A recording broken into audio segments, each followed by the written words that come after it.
अच्छा आतिफ साहब, आपकी इस बात से मैं थोड़ी सी जो अवामुन नास की एक राय है वो आपके सामने रखता हूँ। आपने कहा कि कारोबार में धोखा नहीं होना चाहिए।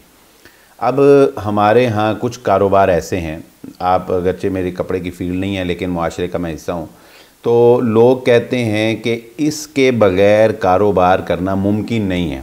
जैसा कि मिसाल के तौर पे पिछले दिनों मुझे एक एम्ब्रॉयडरी मशीन वाले ने सवाल किया, ठीक है जी। अब उसने सवाल क्या किया, उसने कहा जी मार्केट में चल ये रहा है कि 1000 स्टिच का वो कहते हैं कि आपको डिज़ाइन देंगे, जबकि उसमें वो लगाते हैं 700 स्टिच, 300 स्टिच जो हैं वो नहीं लगाते और उसकी वजह से वो कम रेट पर उसको दे देते हैं।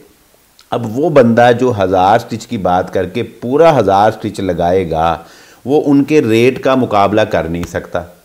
तो अब वो कहता है कि जी या तो हम यानी हमारे लिए चलना ईमानदारी के साथ मुमकिन नहीं।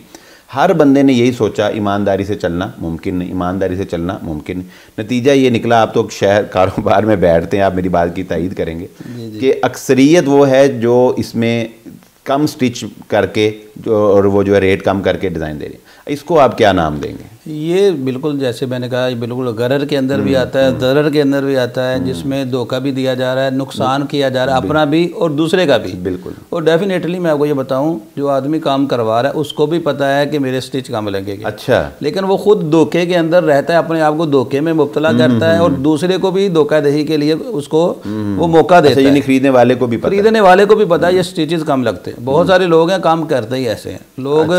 इसकी वजह यह है कि हमने ज़हन बना लिया कि सीधे तरीके से काम मुमकिन ही नहीं है।